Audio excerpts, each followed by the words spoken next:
Welcome back for another episode, 96.3 The Zone. Scotty Simmons, Trina, hanging out here in the Kiss Cave Guitar Fortress of Solitude. Welcoming Magic City Music Group, at least two of the three. Yes. 66 and 6% of Magic City Music Group, rounding down, of course. Go ahead and introduce yourselves. I'm Louis Zeppelin, Magic City Music Group. I'm Chelsea, Miss MCMG. Got a shout out to my DJ next year, Roro, Ronnie Montoya. We should have a picture of him. We could have put it up on. I know, right? Cardboard cutout like this. I usually bring a Justin Bieber one. There you go. Because we can give him a hard time. Yeah. Absolutely give him a hard time throughout the interview. So just be prepared for that. Thank you guys so much for coming in. Again, a bit of on the hip hop leaning side of things, but we're open to all local musicians and all local ideas. So we do appreciate you coming by and hanging in the Kiss Cave and chatting a little bit about music. We're so happy to be here. Yeah, man. Thank you for letting us come in. Are we the first hip hop artists? I think. Yeah. I think so. You're the only one, I think, actually. So nice. I guess I would say, the first band that has no guitars, or does We Three Bears have no guitars? We Three Bears has guitars. I thought they played like mandolins and stuff. I didn't know they had a Wait, guitar. I don't know. I don't know if they do either. Cut that out. Yeah, we'll edit that right there. Sure. Tell us a little bit of history about yourselves and where you come from, where you grew up. Are you local? Are you transplanted? What's the story? I was born in San Diego, California. My dad was in the Navy, and we moved to Montana shortly after, about when I was 1. And I grew up here in Montana. Yeah. In Round- Billings or? In Roundup when I was a baby, and in Billings, yeah. Southside kid, Northside kid, West End, Heights? I went to Skyview. I grew up in the Heights, but it was like 5 miles out, so it was towards Roundup, and I grew up out on a ranch type, area. I had raised ducks and chickens, and we had Ducks sheep. are mean. Yeah, ducks can be mean, but chase you but around. roosters are meaner. So. Yeah, that's true. Yeah. And then we had horses and sheep and rabbits. I had cats and of course dogs. Yesterday there was like 3 rabbits, 2 ducks, a squirrel, and Like all these starting their own birds petting in zoo my or yard. And just I feel like I was I in Snow love White. that, right? Like, I just love being Come Waiting for them to Clean hang my stuff up on house. the laundry line. Yeah. Yeah. Talk a little bit about you. Where you hail from? Well, I was born right here in Billings, Montana. Nice. Yes, it's my city. Love it. Mhm. And my whole life I've been kind of just going back and forth from places. Grew up in Albuquerque, New Mexico, Denver, Colorado. I spent some time in Missoula. Just kind of getting around. Well, hey, every once in a while you can get lost in Missoula. It's easier to do. Yeah, it is. Yeah, that was a good time. Distractions. I got a lot of life experience out of Missoula for sure. Nice. Yeah. Now, how did Magic City Music Group come about? Had a dream, man. Yeah. Something you wanted to do from, were you like singing into hairbrushes and stuff when you were little? Oh, yeah. Doing it in front of the mirror and the whole Always. nine? I still do that. But yeah, for sure, for both of us, music's in our blood, it's in our family line, you know what I mean, and stuff. So. Parents musicians or singers, songwriters at all? My mom is a singer, and both of my sisters sing as well. I grew up singing with my sisters and my mom, and my first performance was at a wedding when I was 4. Oh, So wow. I've always, She's always killing sang. So it's my passion. People would ask me always the question, what do you want to be when you grow up? And the only answer I could ever come up with was, I like to sing. Like, that's what I want to do, That's it. I don't want to do anything else, so. my answer was always a rock star, so. Nice. Yeah. It was like. I've never been able to find the radio. application though to fill You out. are a rock star. Fuck, I got all the. Let me know. You find it. So Magic City Music Group, again the DJ who's missing today. Tell us a little bit about him. Just He's give us my a brief- brother. He's got brother. the same blood running through my veins as him. So that's my brother. He's always had my back since day one. He's ready to ride for me for sure. Yeah. Do you dabble in any of that too yourself, or was it all something that he kind of gravitated towards? Yeah, he gravitates towards that for sure. I try, and he just sits there and just shakes his Oh, head. no. Let me do this. He's You definitely do the this. master. Once in a while, I get those good times, and he's like, "What? What the fuck?" He's like, "Ah." I'm like, "Yeah, dog, what's up? What's up?" How did you guys get into hip hop and everything? Who are your influences? Well, hip hop's been in my blood. That's part of my family. I have a lot of diversity in my family and stuff, and hip hop and rap and stuff has always been, you know, part of my early childhood. My older brother got me into Tupac right away, got me into Bone Thugs right away, got me into, you know, all the good stuff, Total, you know, even some other stuff like Total Devastation and all this other stuff. And so more on the reality end of things as opposed to the Will Smith, maybe brush your teeth, kind of stuff.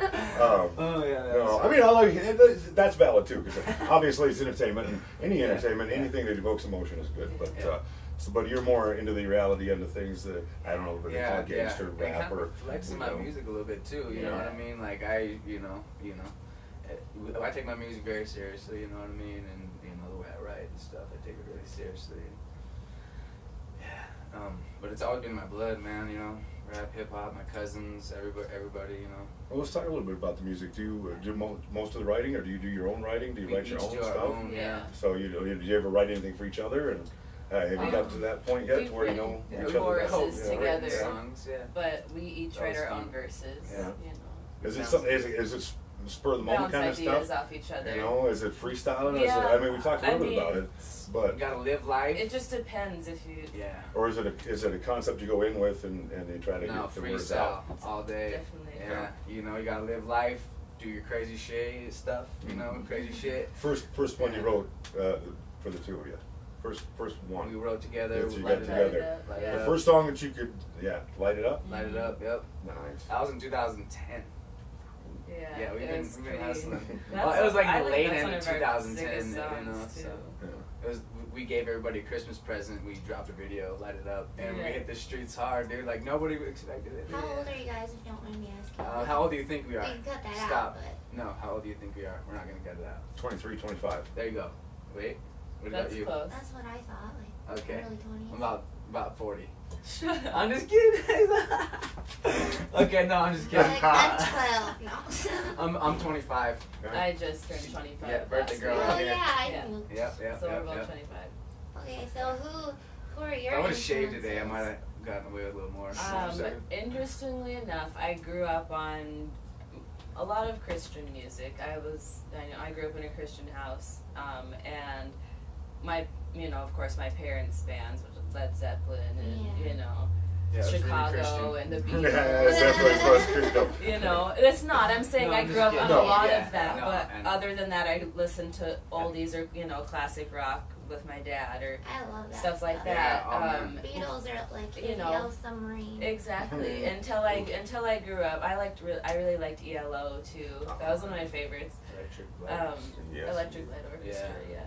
But until I grew up about 16 or 17, I couldn't really listen to anything that I wanted to, Which might have helped with... Well, yeah, I was a little sheltered, but honestly, I thank my parents now for it. Yeah. Because it just brought the bad girl out in there. I turned out to be a pretty good person, Yeah, she is. But for sure. yeah, now I'm You got a moral compass. I'm a little bit more crazy, and people are a little bit surprised by it, but awesome. I don't really give a fuck. I get to break a lot of her first, you know what I mean? I'm like, you never seen this? Let's get it. Let's watch this. When I got to start listening to the music that I wanted to, I was so into hip hop and R&B and rap. That's what I love, and I feel like that's really what gets really gets to me. Yeah. People don't know this about me, but I listen to quite a bit of rap. Yeah. And pop. I like it. Is it's this you what makes now? me feel Is the she best. making a mission? Are you making a mission right now? I'm just joking. What? Are you coming clean to everybody? She's out of the closet now with sunglasses and all. Are you making a mission? Trina is a hip hop head. I actually worked with a lot of rap artists in the late 90s. I worked at a place called Track Record in Hollywood on Vineland Avenue, and we had a South studio, is what we called it, an SSL console and a vocal booth, basically, was all it was. Yeah. And everybody did Dog Pound and Snoop and all those guys. It was Tupac Studio, as a matter of fact. When I worked there, the lawsuit was still pending against Suge Knight's label, and Amaru Records, who was his mother, was suing Suge Knight for the rights to all that Tupac stuff. And we actually had the tapes in our tape vault, probably 10 albums worth, that we kept under lock and key because Tupac had been on Suge Knight's label, he'd been indicted. The FBI had frozen all his assets. He couldn't pay the bill. Our policy was you pay the bill, you get the tapes. So we had the tapes upstairs. There were people that literally would have murdered us if they knew those tapes were there. And I kind of actually screwed that. Sweat here. I'll tell you a little bit. A funny story. When they came in, it was Tupac's mom and another gentleman that I did not know, and they were wandering around. They were with Amaru Records, and okay, that's all I knew. And I got a phone call from the lady, and she was looking for the gentleman, and I said, "Customary, what session are they with?" And she said, "Tupac." And he'd been gone for maybe 18 months. And I said, like, really? and just I just off the top of my head, I didn't mean anything by it, but I was like, well, Tupac's dead. Yeah. It's not a studio, you know? It was his widow. And yeah, she let me know right up front that she knew her husband was dead. And that, you know, and so anyway. You're like, we started off on a bit of a rocky foot. But that first Friday, she forgot to go to FedEx to pick up the paychecks. And it was like 4:42, and I had 18 minutes to get to Van Nuys to the FedEx place to get everybody's paycheck for the weekend. Shit. And I got in the 1978 Monte Carlo. I had a low rider. It was Nice, sweet, dude. And I made it just in the nick of time. They were just about ready to lock the door, and so then I was a hero again. But anyway, but yeah, I got to work with. I mean, those sessions were amazing because Digital Underground guys were there, Snoop Dogg, Ice Cube, Ice-T, everybody who was anybody came in and did some stuff on those albums. So, but it was eye-opening for sure to learn a little more about the technical end of that, because we'd get a producer that would show up at 10, 11 in the morning with his Donna Summer records and his Parliament Funkadelic records, and he would find some beats that he liked, and he would loop them, and he would produce, you know, and he would get the tweak them. And about 3, 4 in the afternoon, he would have a basic track.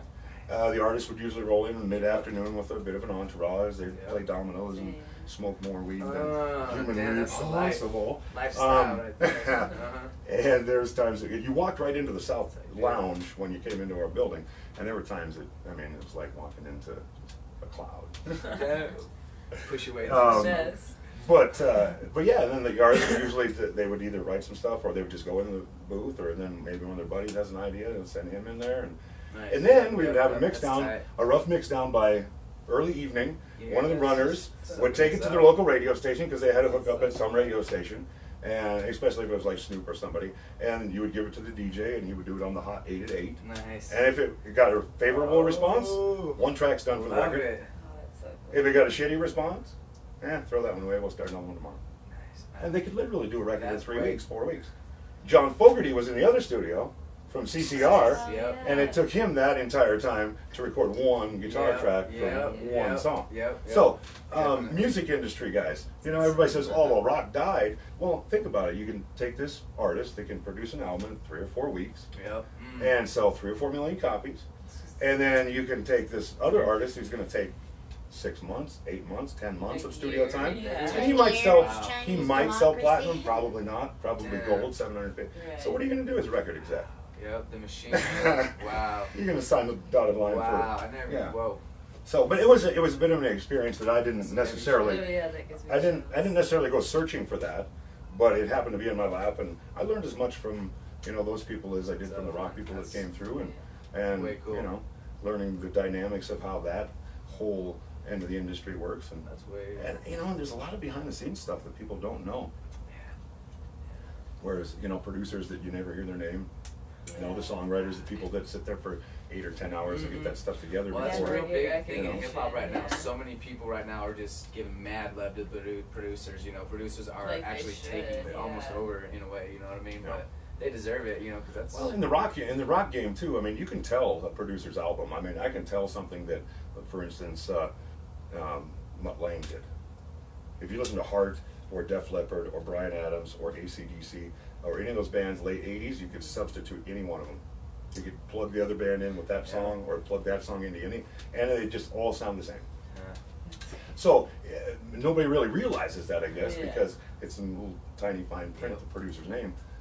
But there's a lot of personality. I mean, Phil Spector created a whole entire genre as a producer in the 60s, you know, the Phil Spector sound. So, but anyway, enough about the technical end of things. Let's have you introduce a couple of things. Let's introduce that first track. Yo, this is Louis Zeppelin, MagikCity MusicGroup. Just today, Miss MCMG. Yeah, and this is Light It Up. Cool. Yeah. Let's do another.